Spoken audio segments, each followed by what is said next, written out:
ವಾಕ್ಯದ ಭಾಗದಲ್ಲಿ ನಾವು ಹೋಗುವಾಗ ನಮ್ಮ ಸಂಗಡ ನೀನು ಮಾತನಾಡು. ಕೆಲವೊಂದು ವಿಷಯಗಳನ್ನು ನಾವು ಕಲಿತುಕೊಳ್ಳುವಾಗ ಕರ್ತನೆ, ಆ ಭಾಗಗಳನ್ನು ನಾವು ಕಲಿತುಕೊಂಡು ಕರ್ತನೆ ಅದರ ಹಾಗೆ ನಾವು ನಡೀಲಿಕ್ಕಾಗುವಂತ ನೀನು ಸಹಾಯ ಮಾಡು. ಈ ದಿನದಲ್ಲಿ ಕರ್ತನೆ ನನಗೆ ಕೊಟ್ಟಿರುವಂತ ಜ್ಞಾನೋಕ್ತಿಯ ಭಾಗ 13ನೇ ಅಧ್ಯಾಯದಲ್ಲಿ ನಾವು ಬಂದಿರುವಾಗ ಕರ್ತನೆ ಸಪ್ಪ ದೇವಾ, ನೀನೇ ನನ್ನ ಸಂಗಡ ಮಾತನಾಡಿ ನೀನು ಬಲಪಡಿಸು. ಇಲ್ಲಿ ಕೂತಿಕೊಂಡಿರುವಂತ ಎಲ್ಲಾ ಮಕ್ಕಳು ಕರ್ತನೆ ಈ ವಾಕ್ಯಗಳನ್ನು ಕೇಳಲಿಕ್ಕಾಗುವಂತ ನೀನು ಸಹಾಯ ಮಾಡು. ನಿಮ್ಮ ಮಹಿಮೆ ಹೊಂದಬೇಕಾಗಿ ನಾನು ಬೇಡಿಕೊಳ್ಳುತ್ತಾ ನಜರೇತಿನ ಯೇಸುವಿನ ನಾಮದಿಂದ ಬೇಡುತ್ತೇನೆ ತಂದೆಯಾದ ದೇವರೇ, ಆಮೆನ್. ಈ ಸಮಯದಲ್ಲಿ ನಾವು ದೇವರ ವಾಕ್ಯದ ಭಾಗಕ್ಕೆ ನಾವು ಬಂದಿದ್ದೇವೆ. ವಿಶೇಷವಾಗಿ ನಾನು ಮೊದಲನೇದಾಗಿ ನಾನು ದೇವರಿಗೆ ನಾನು ಮಹಿಮೆಯನ್ನು ಸಲ್ಲಿಸುತ್ತೇನೆ. ಈ ಸಮಯದಲ್ಲಿ ಒಂದು ಒಳ್ಳೆ ಸಮಯವನ್ನು ನನಗೆ ಅನುಗ್ರಹಿಸಿ ಕೊಟ್ಟಿದ್ದಕ್ಕಾಗಿ, ಅದೇ ರೀತಿಯಾಗಿ ಝೂಮ್ ಮೀಟಿಂಗ್ಗೆ ಅಟೆಂಡ್ ಆಗಿರುವಂತೆಲ್ಲ ನನ್ನ ದೇವ ಸೇವಕರಿಗೂ ಮತ್ತು ವಿಶ್ವಾಸಿಗಳಿಗೂ ಕೂಡ ನಾನು ವಂದಿಸುತ್ತೇನೆ. ಈ ಸಮಯದಲ್ಲಿ ಇವತ್ತಿನ ವಿಷಯದಲ್ಲಿ ನಾವು ನೋಡುವಾಗ, ನಿನ್ನೆದಲ್ಲಿ ಜ್ಞಾನೋಕ್ತಿ 12ನೇ ಅಧ್ಯಾಯವನ್ನು ಕೂಡ ನಾವು ಬಹಳ ಅದ್ಭುತಕರವಾಗಿ ನಿನ್ನೆ ಕೇಳಿದ್ದೇವೆ. ಅದೇ ರೀತಿಯಾಗಿ ಸೊಲೊಮೋನನ ಜ್ಞಾನೋಕ್ತಿಗಳು ನಾವು ನೋಡುವಾಗ ಇವತ್ತೊಂದು ದಿನದಲ್ಲಿ 13ನೇ ಅಧ್ಯಾಯದಲ್ಲಿ ನಾವು ಬಂದಿದ್ದೇವೆ.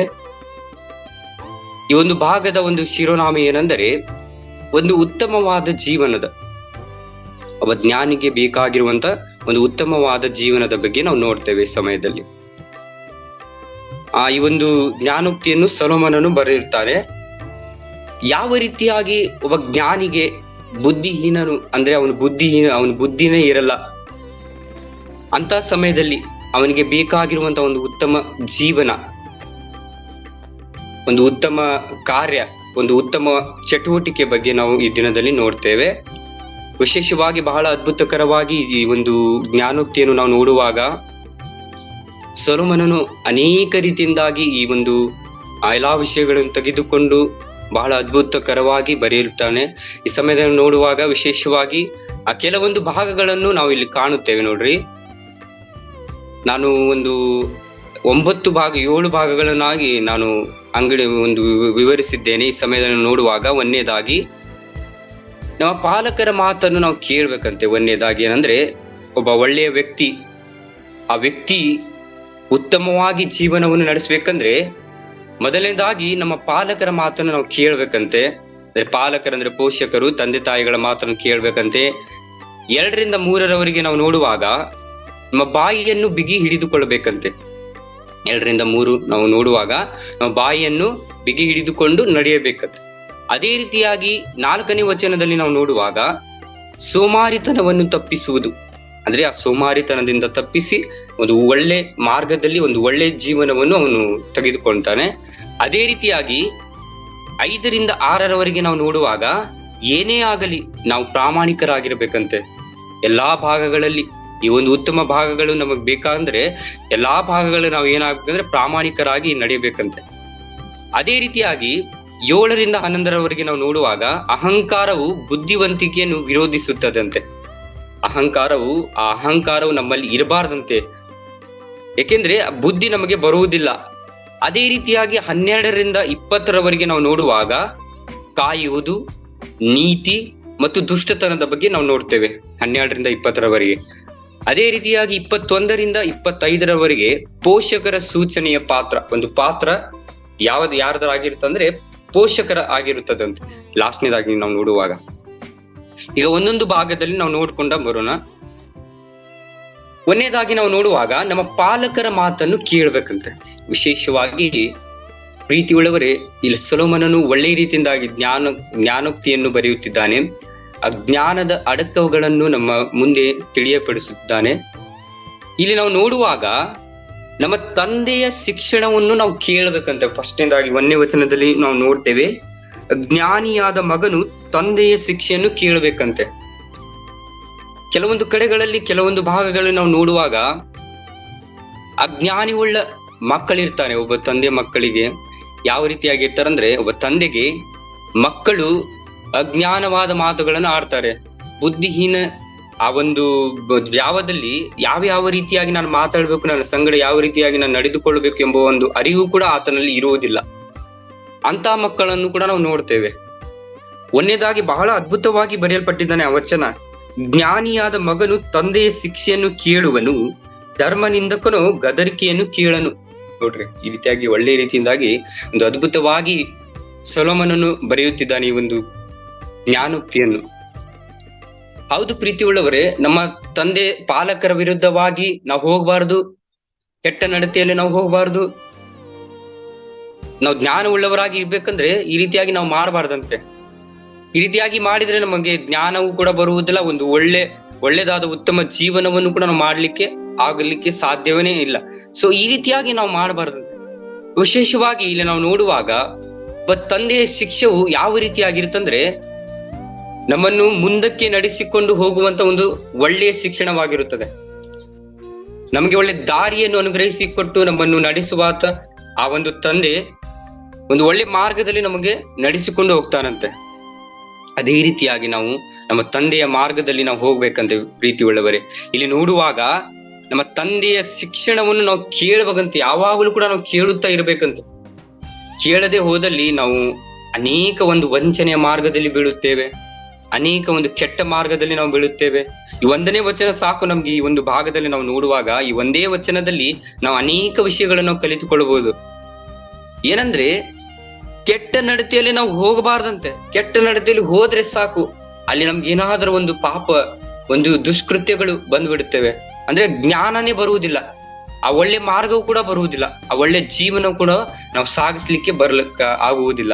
ಆ ರೀತಿಯಾಗಿ ನಾವು ನಡಿಬಾರ್ದಂತೆ. ಅದೇ ರೀತಿಯಾಗಿ ನಾವು ನೋಡುವಾಗ ನಾವು ತಿಳುವಳಿಕೆಯನ್ನು ಪ್ರೀತಿಸಿದರೆ ಆಗ ನಾವು ಶಿಕ್ಷಣವನ್ನು ಪ್ರೀತಿಸುತ್ತೇವೆ. ಫಸ್ಟ್ ನಾವು ತಿಳುವಳಿಕೆಯನ್ನು ಪ್ರೀತಿಸ್ಬೇಕಂತೆ. ಅಲ್ಲಿ ಎರಡನೇದಾಗಿ ನಾವು ನೋಡುವಾಗಲ್ಲಿ ಧರ್ಮ ನಿಂದಕನು ಗದರಿಕೆಯನ್ನು ಕೇಳನು. ಅಂದ್ರೆ ಇಲ್ಲಿ ನೋಡುವಾಗ ಅವನು ಧರ್ಮನೇ ಪ್ರೀತಿ ಮಾಡುವುದಿಲ್ಲ.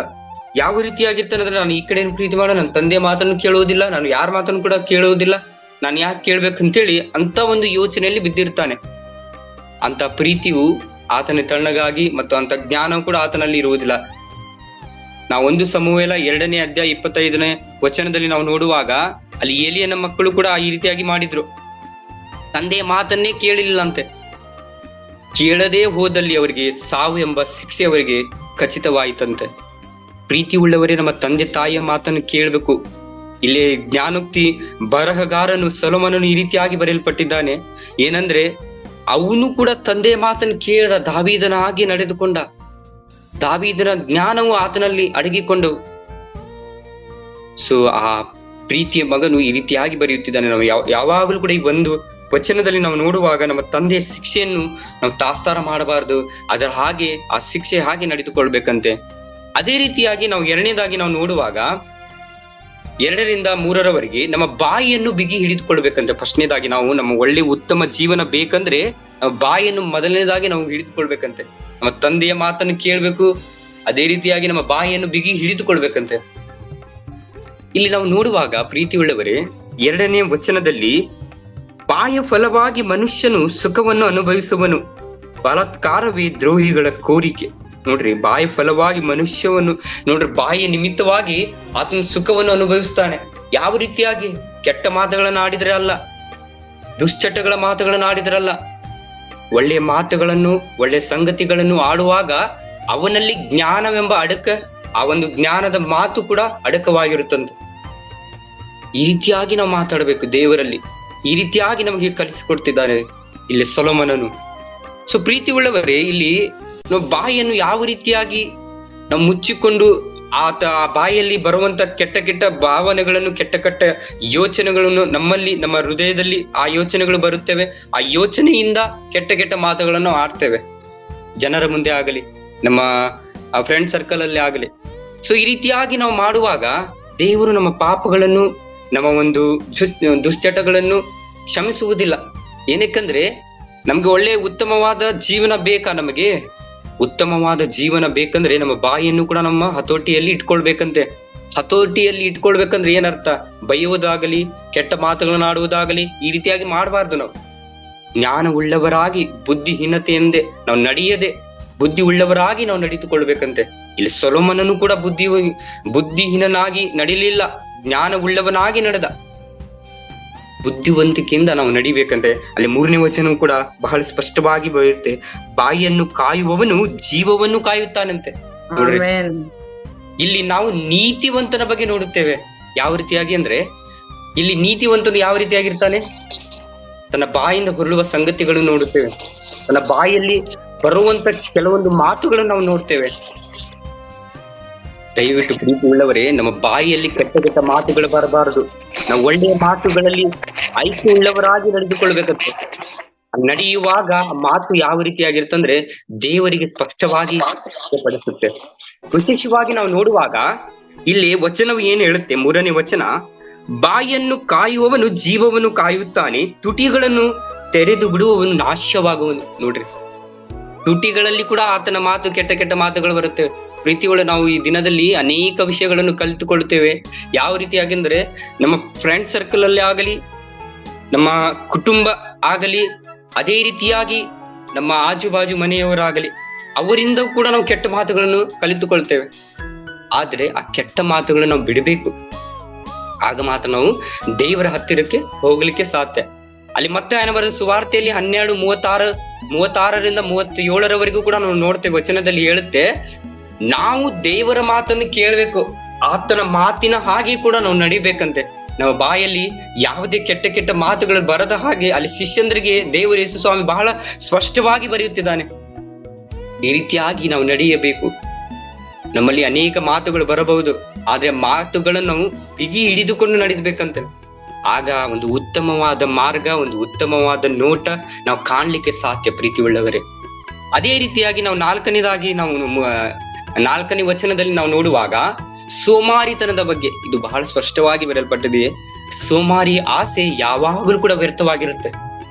ಅವನು ಯಾವ ರೀತಿಯಾಗಿರ್ತಾನಂದ್ರೆ, ಇನ್ನೂ ಮಲ್ಕೋಬೇಕು, ಇನ್ನು ನಾನು ಇದರಲ್ಲಿ ನಡೆಯಬೇಕು, ಇನ್ನೂ ನಾನು ಕೆಟ್ಟ ಮಾರ್ಗದಲ್ಲಿ ನಡೆಯಬೇಕು, ಇಲ್ಲ ನಾನು ಇನ್ನೂ ಮಲ್ಕೋಬೇಕು ಅಂತ ಹೇಳಿ ಬಹಳಷ್ಟು ಒಂದು ವಿಷಯದಲ್ಲಿ ಆತನ ಸೋಮಾರಿತನದಲ್ಲಿ ಅಡಗಿಕೊಂಡಿರುತ್ತಾನೆ. ಪ್ರೀತಿ ಉಳ್ಳವರೇ, ನಾವು ನೋಡುವಾಗ ಜ್ಞಾನೋಕ್ತಿ 6:11 ಬಹಳ ಸ್ಪಷ್ಟವಾಗಿ ವಚನ ನಮ್ಗೆ ತಿಳಿಯಪಡಿಸುತ್ತದೆ. ಏನಂದ್ರೆ, ಜ್ಞಾನವೊಂದಂದ್ರೆ ಸೋಮಾರಿಯೇ ಇರುವೆ ಹತ್ರ ಹೋಗಿ ನಿನ್ ಜ್ಞಾನವನ್ನು ಕಲಿತುಕೊಂತೆ. ನೋಡ್ರಿ, ಅಲ್ಲಿ ಇರುವೆ ಚಿಕ್ಕದಿರುತ್ತೆ.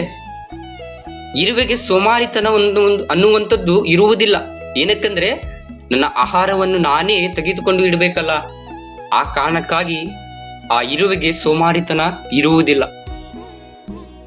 ನಮಗೆ ಇನ್ನೂ ನಿದ್ದೆ ಬೇಕು, ಇನ್ನೂ ನಿದ್ದೆಯಲ್ಲಿ ಹೋಗ್ಬೇಕು ಅಂತ ಹೇಳಿ ನಾವು ಹೋದ್ರೆ ಆ ಸೋಮಾರಿತನವು ನಾವು ಸಾಯುವವರೆಗೂ ಕೂಡ ಆ ಸೋಮಾರಿತನ ನಮಗೆ ಅಂಟಿಕೊಂಡಿರುತ್ತೆ. ಪ್ರೀತಿ ಉಳ್ಳವರೇ, ಸೋಮಾರಿ ಆಸೆ ಯಾವಾಗಲೂ ಕೂಡ ವ್ಯರ್ಥವಾಗಿರುತ್ತೆ. ಅವನು ಏನೇನೋ ಆಸೆ ಕಂಡಿರ್ತಾನೆ ಮಲ್ಕೊಂಡು, ನಾ ಈ ರೀತಿಯಾಗಿ ಆಗ್ಬೇಕು, ಆದ್ರೆ ಅವನು ಸೋಮಾರಿ. ನಾನು ಈ ರೀತಿಯಾಗಿ ಮುಖ್ಯಮಂತ್ರಿ ಆಗಿರ್ಬೇಕು, ಆದ್ರೂ ಕೂಡ ಸೋಮಾರಿ.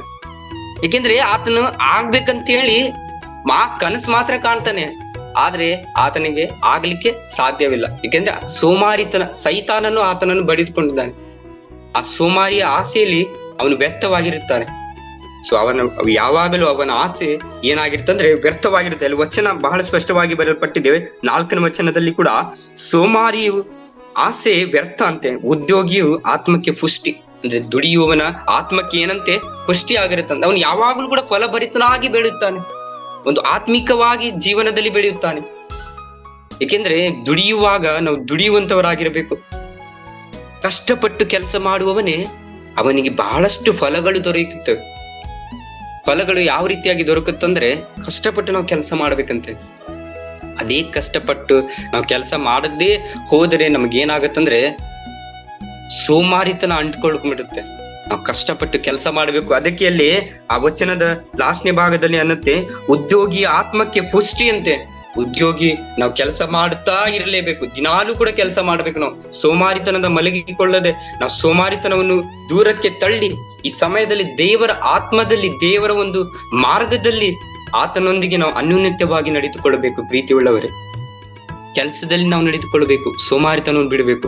ಅದೇ ರೀತಿಯಾಗಿ ನಾವು ನೋಡುವಾಗ 5ರಿಂದ 6ರವರೆಗೆ ಏನೇ ಆಗಲಿ ನಮ್ಮ ಪ್ರಾಮಾಣಿಕರಾಗಿ ನಾವು ಇರ್ಬೇಕಂತೆ. ಆ ಪ್ರಾಮಾಣಿಕತೆಯನ್ನು ಬಿಡಬಾರದು. ಯಾವಾಗಲೂ ಕೂಡ ಯಾವ ಕಾರಣಕ್ಕೂ ಕೂಡ ಪ್ರಾಮಾಣಿಕತೆ ಆಗಿ ಇರಬೇಕು. ಆ ಪ್ರಾಮಾಣಿಕೆ ನಾವು ಮರೆತು ಬಿಟ್ಟು ಸುಳ್ಳನ್ನು ಆಡಿದ್ರೆ ಆ ಸುಳ್ಳು ಎಂಬ ಆ ಒಂದು ಜ್ಞಾನ ಇಲ್ಲದ ಬುದ್ಧಿಯನ್ನು ನಾವು ಅಡಗಿಕೊಂಡಿರುತ್ತೇವೆ. ಪ್ರೀತಿ ಉಳ್ಳವರೇ, ಆ ಜ್ಞಾನ ನಮ್ಮಲ್ಲಿ ಅಡಗಿಕೊಂಡಿರುತ್ತದೆ. ಜ್ಞಾನ ಅಂದ್ರೆ ಕೆಟ್ಟ ಜ್ಞಾನ ನಮ್ಮಲ್ಲಿ ಅಡಗಿಕೊಂಡಿರುತ್ತದೆ. ಏನಂದ್ರೆ ಪ್ರಾಮಾಣಿಕರಾಗಿ ಇರಬೇಕಂತ. ಯಾವ ರೀತಿಯಾಗಿ ಪ್ರಾಮಾಣಿಕರಾಗಿರಬೇಕು ನಾವು ನೋಡ್ರಿ, ಇಲ್ಲಿ ಈ ಒಂದು 5ನೇ ವಚನದಲ್ಲಿ ಶಿಷ್ಟನು ಮೋಸಕ್ಕೆ ಅಸಹ್ಯಪಟ್ಟು ಮಾಡಲೊಲ್ಲನು, ದುಷ್ಟನ ನಡತೆ ಹೇಸಿಗೆಗೂ ನಾಚಿಕೆಗೂ ಆಸ್ಪದ. ಧರ್ಮವು ನಿರ್ದೋಷಿಯನ್ನು ಕಾಯುವುದು, ಅಧರ್ಮವು ದೋಷಿಯನ್ನು ಕೆಡುವುದು. ನೋಡ್ರಿ ಇಲ್ಲಿ ಈ ವಚನದಲ್ಲಿ ಏನ್ ನೋಡ್ತೇವೆ ಅಂದ್ರೆ, ನೀತಿವಂತನು ಸುಳ್ಳನ್ನು ದ್ವೇಷಿಸ್ತಾನೆ ಯಾವಾಗಲೂ ಕೂಡ. ಯಾಕೆಂದ್ರೆ ನೀತಿವಂತನಿಗೆ ಸುಳ್ಳಂದ್ರೆ ಬರಲ್ಲ. ಹೌದು ಪ್ರೀತಿ ಉಳ್ಳವರೇ, ಸುಳ್ಳುಗಾರನಿಗೆ ಸುಳ್ಳು ಮಾತ್ರ ಬರುತ್ತೆ, ಯಾಕಂದ್ರೆ ಅವನು ದುಷ್ಟನಾಗಿರುತ್ತಾನೆ. ನೀತಿವಂತನು ಯಾವಾಗಲೂ ಕೂಡ ಸುಳ್ಳನ್ನು ದ್ವೇಷಿಸ್ತಾನೆ. ನಾವು ದ್ವೇಷಿಸುವಂತವರಾಗಿರಬೇಕು. ಏನನ್ನ ದ್ವೇಷಿಸಬೇಕು? ಒಳ್ಳೆ ಕಾರ್ಯಗಳನ್ನು ದ್ವೇಷಿಸಬಾರ್ದು. ನಾವು ಕೆಟ್ಟ ಕಾರ್ಯಗಳನ್ನು ದ್ವೇಷಿಸುವಂತರಾಗಿರ್ಬೇಕು ನಾವು. ನೋಡ್ರಿ, ಇನ್ನೊಂದು 2ನೇ ಪಾಯಿಂಟ್ ಹೇಳುತ್ತೆ, ದುಷ್ಟನ ಮಾರ್ಗವು ಅಸಹ್ಯಕರವಾಗಿರುತ್ತದೆ. ಅಂದರೆ ಅಸಹ್ಯಕರ ಮಾರ್ಗಗಳಲ್ಲಿ ಹೋಗಿರುತ್ತಾನೆ. ನಿಷ್ಕಳಂಕ ಮಾರ್ಗವುಳ್ಳವನು ನೀತಿಯನ್ನು ಕಾಪಾಡುತ್ತಾನೆ, ದುಷ್ಟತನವು ಪಾಪಿಯನ್ನು ಹುರುಳಿಸುತ್ತದೆ. ನೋಡ್ರಿ, ದುಷ್ಟತನದಲ್ಲಿ ನಾವು ಹೋಗುವಾಗ, ಆ ದುಷ್ಟ ಕಾರ್ಯಗಳನ್ನು ನಾವು ಮಾಡುವಾಗ, ಆ ಪಾಪಿಯನ್ನು ಅಲ್ಲಿಗೆ ಮೇಲಕ್ಕೆ ಇದರಲ್ಲಿ ಆ ಒಂದು ಗುಂಡಿಯಲ್ಲಿ ನಮಗೆ ಬೆಳೆಸ್ಬಿಡ್ತಾನೆ. ಸೈತಾನನು ಈ ರೀತಿಯಾಗಿ ಇರ್ತಾನೆ. ಅದೇ ರೀತಿಯಾಗಿ ದೇವರ ವಾಕ್ಯವು ಯಾವಾಗಲೂ ಕೂಡ ಪ್ರೀತಿಯ ಒಂದು ಮಾರ್ಗವನ್ನು, ಜ್ಞಾನದ ಮಾರ್ಗವನ್ನು ನಮಗೆ ಕೊಡುತ್ತದೆ. ಪ್ರೀತಿ ಉಳ್ಳವರೇ, ನಾವು ಯಾವಾಗಲೂ ಕೂಡ ಜ್ಞಾನದ ಮಾರ್ಗದಲ್ಲಿ ಅಡಗಿಕೊಳ್ಳಬೇಕು. ಕೆಟ್ಟ ಮಾರ್ಗವನ್ನು ಬಿಟ್ಟು ಬಿಡಬೇಕು.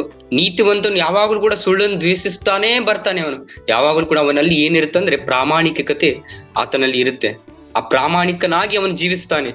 ಅದೇ ರೀತಿಯಾಗಿ ನಾವು ಪ್ರಾಮಾಣಿಕರಾಗಿ ಜೀವಿಸಬೇಕು. ಈ ಜ್ಞಾನೋಕ್ತಿಯು ಬಹಳಷ್ಟು ಸ್ಪಷ್ಟವಾಗಿ ನಮ್ಮನ್ನು ತಿಳಿಯಪಡಿಸುತ್ತೆ ಪ್ರೀತಿ. ಇದರಲ್ಲಿ ನಮಗೆ ಏನು ಅರ್ಥ ಆಗುವುದಿಲ್ಲ. ಹೌದು ಪ್ರೀತಿ ಉಳ್ಳವರೇ, ಬಟ್ ನಾವು ಅದನ್ನು ಯಾವ ರೀತಿಯಾಗಿ ಅರ್ಥ ಮಾಡಿಕೊಳ್ಬೇಕಂದ್ರೆ, ಒಂದೊಂದು ವಿಷಯ ಇಟ್ಟುಕೊಂಡು ಅದನ್ನೇ ಧ್ಯಾನ ಮಾಡುತ್ತಾ ನಾವು ಒಂದೊಂದು ವಿಷಯಗಳನ್ನು ನಾವು ಪ್ರಾಮಾಣಿಕರಾಗಿ ನಾವು ಅರ್ಥ ಮಾಡಿಕೊಳ್ಳಬಹುದು. ಈ ವಿಷಯದಲ್ಲಿ ನಾವು ಯಾವಾಗಲೂ ಕೂಡ ಸುಳ್ಳನ್ನು ದ್ವೇಷಿಸುವಂತ ಮಕ್ಕಳಾಗಿ ಒಳ್ಳೆ ಮಾರ್ಗವನ್ನು ನಾವು ಅನುಸರಿಸಿ ನಡೆದುಕೊಳ್ಳಬೇಕಂತೆ. ಅದೇ ರೀತಿಯಾಗಿ 7ರಿಂದ 11ರವರೆಗೆ ನಾವು ನೋಡುವಾಗ, ಅಹಂಕಾರವು ಬುದ್ಧಿವಂತಿಕೆಯನ್ನು ವಿರೋಧಿಸುತ್ತದಂತೆ. ನೋಡ್ರಿ, ಎಷ್ಟು ಚೆನ್ನಾಗಿದೆ ನೋಡ್ರಿ ಇದು ವಾಕ್ಯವು.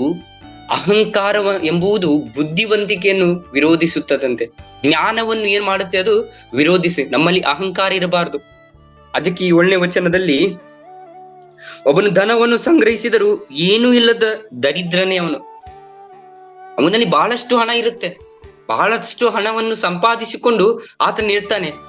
ಆತನಲ್ಲಿ ಏನೂ ಇಲ್ಲದ ಒಂದು ದರಿದ್ರನಾಗಿ ಆತನು ಮಾರ್ಪಡ್ತಾನಂತೆ. ಯಾಕೆಂದ್ರೆ ನಮ್ಮಲ್ಲಿ ಯಾವುದೇ ರೀತಿಯ ಅಹಂಕಾರವು ಇದಬಾರದು. ಯಾವ ರೀತಿಯಾಗಿ ಅಂದ್ರೆ, ಸುಳ್ಳಿನ ನೆಪ, ಅದೇ ಸುಳ್ಳಿನಿಂದ ನಾವು ಹಣವನ್ನು ಮಾಡುವುದು, ಹಣದ ಮಾತಿನಲ್ಲಿ, ಇವುಗಳ ವಿಷಯದಲ್ಲಿ ನಮಗೆ ಅಹಂಕಾರ ಇರಬಾರದು. ನನ್ನಲ್ಲಿ ಹಣ ಇದೆ, ನಾನು ಕೆಟ್ಟ ಮಾರ್ಗಗಳಲ್ಲಿ ನಾನು ಹೋಗಿಲ್ಲ, ಒಳ್ಳೆಯದರಿಂದ ನಾನು ದುಡಿದುಕೊಂಡಿದ್ದೇನೆ, ಈ ರೀತಿಯಾಗಿ ಅಹಂಕಾರ ನಮ್ಮಲ್ಲಿ ಇರಬಾರದು. ಅದಕ್ಕೆ ಒಬ್ಬ ಬುದ್ಧಿವಂತನ ಮಾತು ಯಾವ ರೀತಿಯಾಗಿರುತ್ತಂದ್ರೆ, ನಾನು ಬುದ್ಧಿವಂತನ ಅಂತ ಹೇಳಿ ಅವನು ತೋರಿಸ್ಕೊಳ್ಳಲ್ಲ. ನಾನು ಬುದ್ಧಿವಂತನು, ನಾನು ಒಪ್ಕೊಳ್ತೇನೆ ಅಂತ ಹೇಳಿ ಆತನು ಹೇಳ್ಕೊಳ್ಳಲ್ಲ. ಏನಕ್ಕಂದ್ರೆ ಅವನು ಗೊತ್ತು, ಅವನು ತನ್ನನ್ನು ತಾನೇ ಹೆಚ್ಚಿಸ್ಕೊಂಡ್ರೆ ದೇವರನ್ನು ಹೆಚ್ಚಿಸ್ಕೊಳ್ಳಲ್ಲ. ಈ ರೀತಿಯಾಗಿ ಇರ್ತಾನಂತ ಹೇಳಿ ಅವನು ಹೆಚ್ಚಿಸ್ಕೊಳ್ಳಲ್ಲ. ಸೊ ನಾವು ಯಾವಾಗಲೂ ಕೂಡ ಬುದ್ಧಿವಂತವರಾಗಿ ಇರಬೇಕು. ನೋಡ್ರಿ, ಇಲ್ಲಿ ಆ ಮತ್ತಾಯನ ಬರೆದ ಸುವಾರ್ತೆಯಲ್ಲಿ ನಾವು ನೋಡ್ತೇವೆ, ಆ ಒಂದು ಅಹಂಕಾರ ಇಲ್ಲದ ವ್ಯಕ್ತಿಯ ಬಗ್ಗೆ ನಾವು ನೋಡ್ತೇವೆ. ಅವನು ಯಾವಾಗಲೂ ಕೂಡ ಬೆಳಕಿನ ಮಾರ್ಗದಲ್ಲಿ ನಡೆಯುತ್ತಾನೆ. ಪ್ರೀತಿಯುಳ್ಳವರೇ, ಯಾವಾಗಲೂ ಕೂಡ ಬೆಳಕಿನ ಮಾರ್ಗದಲ್ಲಿ ನಡೆಯುತ್ತಾನೆ. ಅಲ್ಲಿ ವಚನಗಳು ಹೇಳಲ್ಪಡುತ್ತೆ 9ನೇ ವಚನದಲ್ಲಿ, ಶಿಷ್ಟರ ಬೆಳಕು ಬೆಳಗುವುದು. ಶಿಷ್ಟರ ಬೆಳಕು ಬೆಳಗುತ್ತಾ ಹೋಗ್ತದೆ. ನಾವು ದೇವರ ಬೆಳಕಿನಲ್ಲಿಯೇ ನಡೆಯಬೇಕು. ನಾವು ಸುಮ್ಮನೆ ಸಿಕ್ಕದ ಸಂಪತ್ತನ್ನು ಕ್ಷಯಿಸಬಾರದಂತೆ ನಾವು ದುಡಿದು ಕೂಡಿಸಿಟ್ಟುಕೊಳ್ಳಬೇಕಂತೆ. ನಮ್ಮ ಬುದ್ಧಿಯು ದೇವರಲ್ಲಿ ಇಟ್ಕೊಳ್ಬೇಕಂತೆ. ನಮ್ಮ ಅಹಂಕಾರವು ಇಲ್ಲದ ಜೀವನವನ್ನು ನಾವು ನಡೆಸಿಕೊಳ್ಬೇಕು. ಪ್ರೀತಿ ಉಳ್ಳವರೇ, ಅದೇ ರೀತಿಯಾಗಿ ನಾವು ನೋಡುವಾಗ 12ರಿಂದ 20ನೇ ವಚನದವರೆಗೆ ಆತನ ಕಾಯುವಿಕೆ ಬಗ್ಗೆ ನಾವು ನೋಡುತ್ತೇವೆ. ಇಲ್ಲಿ ನೀತಿಯ ಬಗ್ಗೆ ನೋಡುತ್ತೇವೆ ಮತ್ತು ದುಷ್ಟತನದ ಬಗ್ಗೆ ನೋಡ್ತೇವೆ ನಾವಿಲ್ಲಿ. ಸೊ ಒಬ್ಬ ಒಳ್ಳೆ ವ್ಯಕ್ತಿಗೆ ನೀತಿ ಇರುತ್ತೆ, ಒಬ್ಬ ಕೆಟ್ಟ ವ್ಯಕ್ತಿಗೆ ದುಷ್ಟತನ ಇರುತ್ತೆ, ಇನ್ನೊಬ್ಬ ವ್ಯಕ್ತಿಗೆ ಕಾಯುವಂಥದ್ದು ಬಹಳಷ್ಟು ಅವನಲ್ಲಿ ಇರುತ್ತಂತೆ. ಅವನು ಕಾಯ್ತಾನೆ, ಯಾವಾಗ ನನಗೆ ಈ ತರ ಒಳ್ಳೆ ಮಾರ್ಗಗಳು ಬರುತ್ತೆ, ನಾನು ಈ ರೀತಿಯಾಗಿ ಪ್ರಾರ್ಥನೆ ಮಾಡಿದಿನಲ್ಲ, ಯಾವಾಗ ಬರುತ್ತೆ ಎಂಬ ಒಂದು ವಿಷಯದಲ್ಲಿ ಅವನು ಕಾಯುವಂತವರಾಗಿರ್ತಾರೆ. ಸೊ ಪ್ರೀತಿಯುಳ್ಳವರೇ, ನಮ್ಗೆ ತತ್ಕ್ಷಣ ಸಿಗುತ್ತಂದ್ರೆ ಸಿಗಲ್ಲ, ಕಾಯ್ಬೇಕಂತೆ. ಆ ವಿಷಯಕ್ಕಾಗಿ ನಾವು ಯಾವಾಗಲೂ ಕೂಡ ಕಾಯುತ್ತಾ ಇರುವಾಗ ನಮ್ಗೆ ಒಳ್ಳೆ ಮಾರ್ಗಗಳು ಸಿಗುತ್ತಂತೆ. ದುಡಿದು ಕೂಡಿಸಿಕೊಂಡವನಿಗೆ ಅಭಿವೃದ್ಧಿ ಆಗುವುದು, ನೋಡ್ರಿ ಇಲ್ಲಿ, ಕೋರಿದ್ದಕ್ಕೆ ತಡವಾದರೆ ಮನಸ್ಸು ಬಳಲುವುದು, ಅದೇ ರೀತಿಯಾಗಿ ಕೈಗೂಡಿದ ಇಷ್ಟಾರ್ಥವು ಜೀವ ವೃಕ್ಷವೇ. ನಾವು ಯಾವಾಗಲೂ ಕೂಡ ಬರುತ್ತೆ, ನಮ್ಮಲ್ಲಿ ಬರುತ್ತೆ, ಕಾಯ್ಬೇಕು ನಾವು. ವಿಶೇಷವಾಗಿ ಕಾಯುವಾಗ ನಮಗೆ ದೇವರು ಅಲ್ಲಿ ಪರಲೋಕ ರಾಜ್ಯದಿಂದ ನಮ್ಗೆ ಸುಖಕರವಾದ ಒಂದು ಮಾರ್ಗಗಳನ್ನು ನಮ್ಗೆ ಅನುಗ್ರಹಿಸಿ ಕೊಟ್ಟಿದ್ದಾನೆ. ಅಲ್ಲಿ ಒಳ್ಳೆ ಮಾರ್ಗವು, ಅಲ್ಲಿ ಪರಲೋಕ ರಾಜ್ಯ ನಮ್ಗೆ ಸಿಗುತ್ತೆ. ನಾವು ಕಾಯುತ್ತಾ ಪ್ರಾರ್ಥನೆ ಮಾಡಬೇಕು. ಯಾಕೆ ನಮ್ಗೆ ಪ್ರಾರ್ಥನೆಗೆ ಉತ್ತರ ಸಿಗುವುದಿಲ್ಲ, ಯಾಕೆ ಸಿಗ್ತಾ ಇಲ್ಲ ಅಂತ ಹೇಳಿ ನಾವು ಅನ್ಕೋಬಾರದು. ಪ್ರೀತಿ ಉಳ್ಳವರೇ, ನಮ್ಗೆ ಆ ಉತ್ತರ ದೇವ್ರು ಯಾವಾಗಲೂ ಕೂಡ ಕೊಟ್ಟಿದ್ದಾನೆ. ಅದನ್ನ ನಾವು ಪರಿಪಾಲನೆ ಮಾಡ್ಕೊಂಡಿಲ್ಲ. ನಾವು ಕಾಯ್ಬೇಕು, ಆ ಒಂದು ಉತ್ತರಕ್ಕಾಗಿ ನಾವು ಕಾಯ್ಬೇಕು. ನಾವು ಯಾವಾಗಲೂ ಕೂಡ ನಂಬಿಕೆ ಉಳ್ಳವರಾಗಿ, ನೀತಿ ಉಳ್ಳವರಾಗಿ ದೇವರ ವಿಷಯದಲ್ಲಿ ನಡೆಯಬೇಕು. ಜ್ಞಾನಹೀನರ ಒಡನಾಡ ನಾವು ಯಾವಾಗಲೂ ಕೂಡ ಮಾಡಬಾರದು. ಈ ವಿಷಯಗಳಲ್ಲಿ ನಾವು ನೋಡುವಾಗ 20ನೇ ವಚನದವರೆಗೆ ಬಹಳಷ್ಟು ವಿಷಯಗಳು ಇಲ್ಲಿ ಅಡಕವಾಗಿರುತ್ತದೆ. ಸ್ವಬುದ್ಧಿಯನ್ನು ದಯಸ್ವಾದವು, ಈ ರೀತಿಯಾಗಿ ವಚನಗಳನ್ನು ನಾವು ನೋಡ್ತೇವೆ. ಪ್ರೀತಿ ಉಳ್ಳವರೇ, ನಾವು ದುಷ್ಟತನದ ಮಾರ್ಗವನ್ನು ಬಿಡಬೇಕಂತೆ. ಈ ಒಂದು 12ರಿಂದ 20ನೇ ವಚನದವರೆಗೆ ಎಲ್ಲಾ ಮಾರ್ಗಗಳನ್ನು, ಕೆಟ್ಟ ಮಾರ್ಗಗಳನ್ನು ಬಿಟ್ಟು ನೀತಿ ಉಳ್ಳವರಾಗಿ ನಾವು ನಡೆದುಕೊಳ್ಳಬೇಕಂತೆ. ಅದೇ ರೀತಿಯಾಗಿ 21ರಿಂದ 25ನೇ ವಚನದವರೆಗೆ ನಾವು ನೋಡುವಾಗ ಕೊನೆಯದಾಗಿ ಇಲ್ಲಿ ಬಹಳ ಸ್ಪಷ್ಟವಾಗಿ ಕೇಳ್ರಿ, ಎಲ್ಲರೂ ಕೂಡ ಧ್ಯಾನವಿಟ್ಟು ಕೇಳ್ರಿ. ಏನಕ್ಕಂದ್ರೆ ಇದು ಪೋಷಕರ ಒಂದು ಸೂಚನೆ ಪಾತ್ರವಾಗಿರುತ್ತೆ. ಇಲ್ಲಿ ಪೋಷಕರ ಒಂದು ಪಾತ್ರ ಏನಿರುತ್ತೆ ಎಂಬುದರ ಬಗ್ಗೆ ನಾವು ಕಲಿತುಕೊಳ್ಳೋಣ. ಪ್ರೀತಿ ಉಳ್ಳವರೇ, ಪೋಷಕರು ತಮ್ಮ ಮಕ್ಕಳನ್ನು ಶಿಕ್ಷಿಸುವುದರಲ್ಲಿ ಪಾತ್ರರಾಗಿರಬೇಕಂತೆ.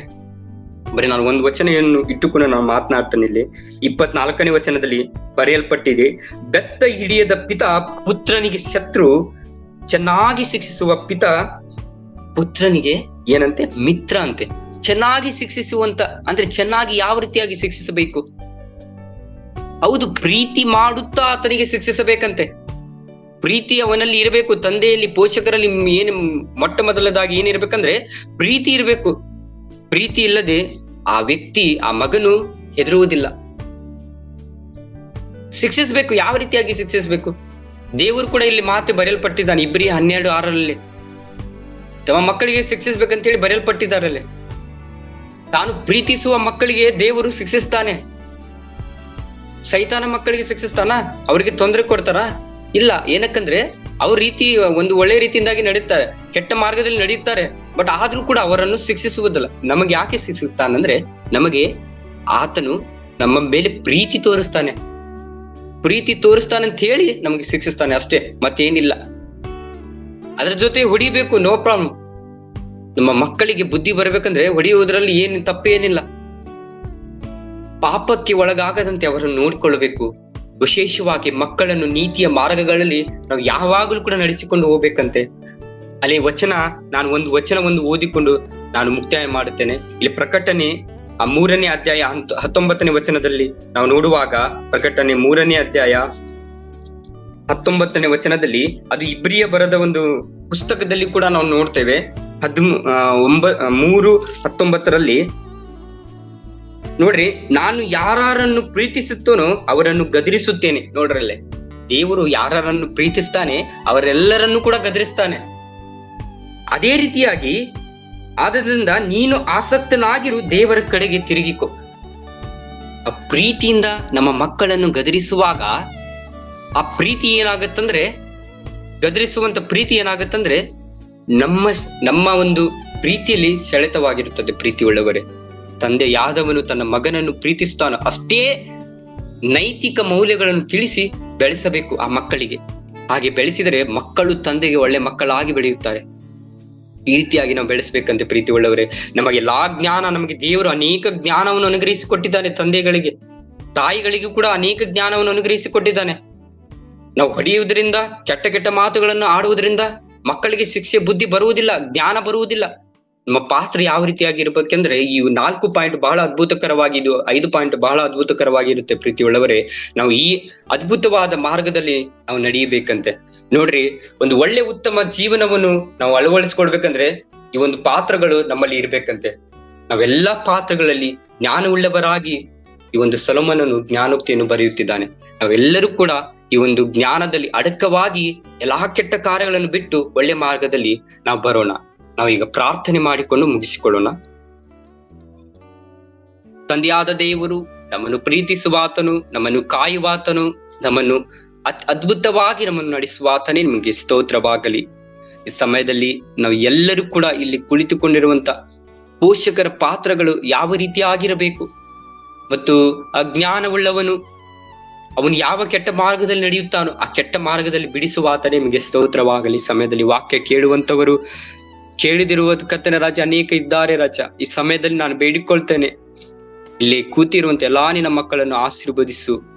ಇವರು ಜ್ಞಾನದಲ್ಲಿ ಬುದ್ಧಿಯಲ್ಲಿ ಕರ್ತನೆ, ಇವರು ಕರ್ತನ ರಾಜ ಒಳ್ಳೆ ಮಾರ್ಗವನ್ನು ಅನುಗ್ರಹಿಸಿಕೊಡು ದೇವರಾಜ. ಈ ಮಕ್ಕಳು ನಿನ್ನ ಮಕ್ಕಳಾಗಿ ಯಾವಾಗಲೂ ಮಾರ್ಪಡಲಿಕ್ಕಾಗುವಂತೆ ನೀ ಸಹಾಯ ಮಾಡು. ಮಕ್ಕಳಿಗೆ ನಿನ್ನ ಜ್ಞಾನವನ್ನು ಅನುಗ್ರಹಿಸಿಕೊಡು ಏಸಪ್ಪ. ಈ ಸಮಯದಲ್ಲಿ ರಾಜ ವಿಶೇಷವಾಗಿ ದಿನವನ್ನು ನಮಗೆ ಅನುಗ್ರಹಿಸಿಕೊಟ್ಟು ಒಳ್ಳೆ ಜ್ಞಾನದ ಮಾತುಗಳನ್ನು ನನ್ನ ಮುಖಾಂತರವಾಗಿ ನೀನು ತಿಳಿಯಪಡಿಸಿದಕ್ಕಾಗಿ ನಿನಗೆ ಸ್ತೋತ್ರವಾಗಲಿ ಏಸಪ್ಪ. ಇಲ್ಲಿ ಕುಳಿತುಕೊಂಡಿರುವ ಎಲ್ಲಾ ನಿನ್ನ ಮಕ್ಕಳನ್ನು ಆಶೀರ್ವದಿಸು, ನಿನ್ನ ಬಲದಿಂದ ತುಂಬಿಸು. ತಮ್ಮ ಕೆಲಸ ಕಾರ್ಯಗಳಲ್ಲಿ ಒಳ್ಳೆ ಜ್ಞಾನವುಳ್ಳವರಾಗಿ ಸೋಮಾರಿತನದಲ್ಲಿ ನಡೆಯದೆ ನಿನ್ನ ಮಾರ್ಗದಲ್ಲಿ ನಡೆಯಲಿಕ್ಕಾಗುವಂತೆ ನೀನು ಸಹಾಯ ಮಾಡು. ಇನ್ನು ಯಾವಾಗಲೂ ಜೊತೆಗೆ ಇರುವಾತನೇ ನಿಮಗೆ ಸ್ತೋತ್ರವಾಗಲಿ. ಹೌದು ಕರ್ತನೇ, ನೀನು ನಮ್ಮ ಸಂಗಡಿ ಇದ್ದು ನಮ್ಮನ್ನು ನಡೆಸು. ಈ ಒಂದು ಸೇವೆ ಕಾರ್ಯಗಳಲ್ಲಿ ನಾವು ಇರುವಾಗ ಕರ್ತನೇ, ನಮ್ಮ ಸೇವೆ ಕಾರ್ಯಗಳಲ್ಲಿ ನಮ್ಮ ಸಂಗಡಿ ಇದ್ದು ನಮ್ಮನ್ನು ಕಾಯ್ದು ಕಾಪಾಡು. ಯಾವುದೇ ತೊಂದರೆ, ಯಾವುದೇ ಕೆಟ್ಟ ಕಾರ್ಯಗಳು ನಮಗೆ ಬರದ ಹಾಗೆ ಒಳ್ಳೆ ಮಾರ್ಗದಲ್ಲಿ ನಡೆಯಲಿಕ್ಕಾಗುವಂತೆ ನೀನು ಸಹಾಯ ಮಾಡು. ಎಲ್ಲಾ ದುಶ್ಚಟಗಳನ್ನು ಬಿಡಿಸು. ಈ ಸಮಯದಲ್ಲಿ ಅನಾರೋಗ್ಯದಿಂದ ಬಂದಿರುವಂತೆ ಎಲ್ಲಾ ನಿನ್ನ ಮಕ್ಕಳನ್ನು ಆಶೀರ್ವದಿಸು. ಎಲ್ಲಾ ರೋಗಗಳನ್ನು ತೆಗೆದು ಹಾಕು. ಇನ್ನು ಮಹಿಮೆ ಹೊಂದಬೇಕಾಗಿ ನಾನು ಬೇಡಿಕೊಳ್ಳುತ್ತಾ ನಜರೇತಿನ ಯೇಸುವಿನ ನಾಮದಿಂದ ಬೇಡುತ್ತೇನೆ ತಂದೆಯಾದ ದೇವರೇ, ಆಮೆನ್.